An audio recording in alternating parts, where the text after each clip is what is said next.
I never imagined one accidental moment in a grocery store aisle would become the crack that split my entire marriage open. My name is Callum, I'm 37, and until that afternoon, I genuinely believed my wife, Marley, was just away on a weekend trip with her girlfriends. Nothing unusual, nothing suspicious, nothing worth losing sleep over. We'd had our rough patches, sure, but 15 years together builds a kind of blind loyalty that can make a man miss even the loudest alarms. I was reaching for a carton of oat milk when I bumped shoulders with someone. I turned, ready to apologize, but the words stuck halfway in my throat. Standing there was Isla, Marley's friend. The pretty one. The one men noticed at parties. The one who always dressed like Instagram sponsored her life. The one Marley once teased me about. Don't stare at her too long, Cal. She's trouble. Isla smiled in this dazzling, deliberately slow way. Callum? Well, this is a surprise. I forced a polite grin. Didn't expect to see you here. Aren't you supposed to be on that trip? The one with Marley.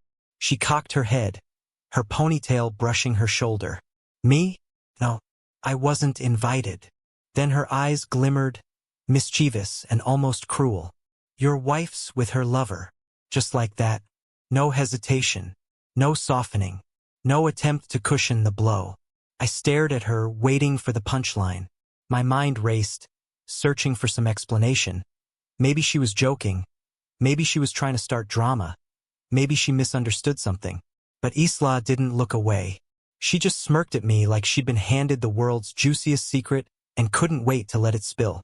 Then she added, lowering her voice a little, "Forget her, Callum. She's been forgetting you for a long time anyway." She took a small step closer, close enough that I could smell her perfume. Warm vanilla with something sharper underneath. How about dinner with me tonight?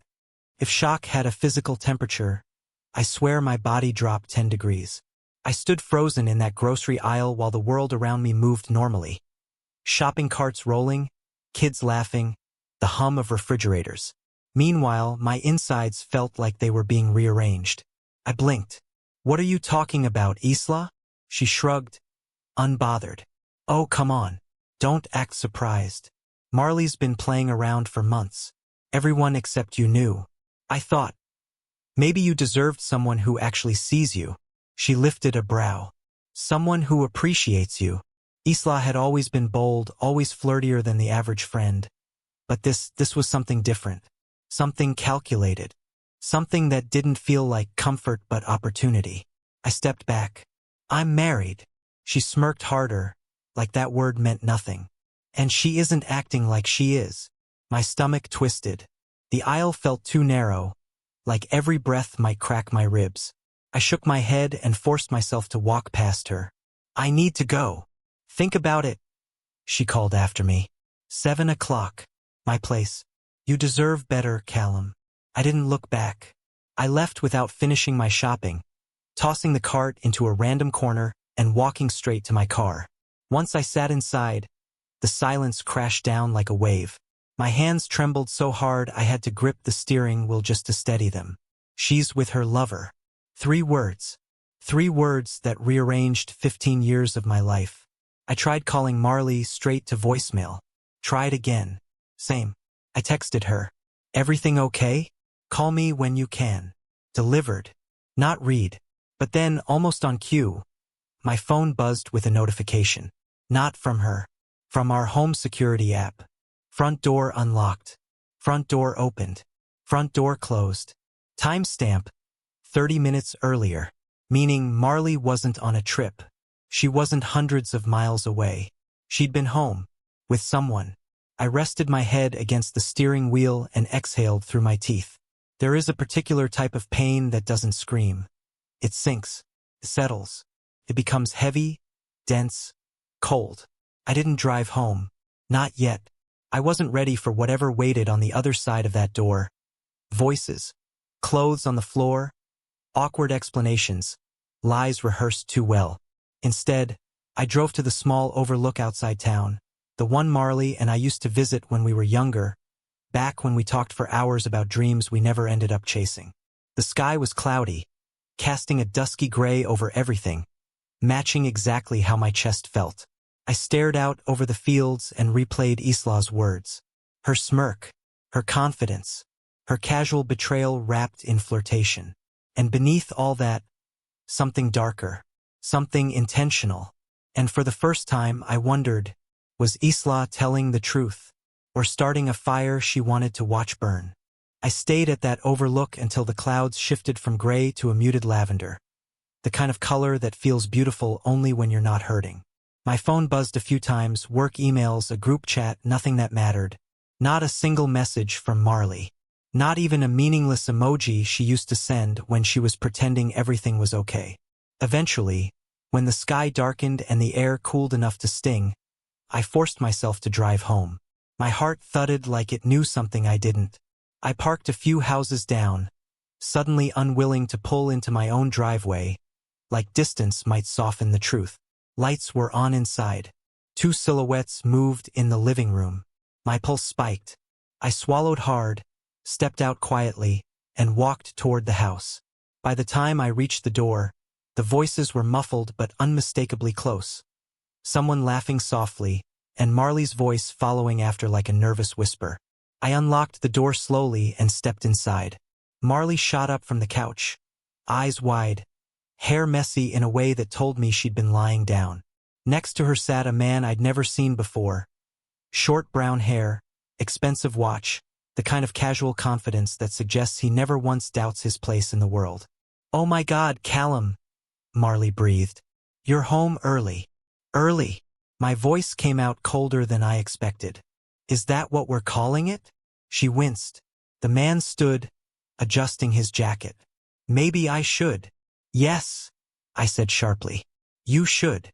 He paused, looking between us, and Marley gave the smallest nod. He slipped past me like he was stepping around a sleeping dog he didn't want to wake. Once the door clicked shut, Marley ran a hand through her hair. "It's not what it looks like." The oldest, most recycled lie in the history of betrayal. "You weren't on any trip," I said. "The security alerts proved that." She exhaled shakily, like she'd been holding her breath for years. "I was going to talk to you. I just needed time." "For what?" My voice cracked. "To rehearse which version of the truth you wanted me to hear?" Her lips trembled. "Callum, we haven't been us in a long time. It's been falling apart for years. You know that." I stared at her, and for a moment it almost sounded reasonable. Familiar even. 2 people drifting apart. 2 people failing each other. A quiet tragedy instead of an ugly one. But then Isla's smirk flashed in my mind. "She's with her lover.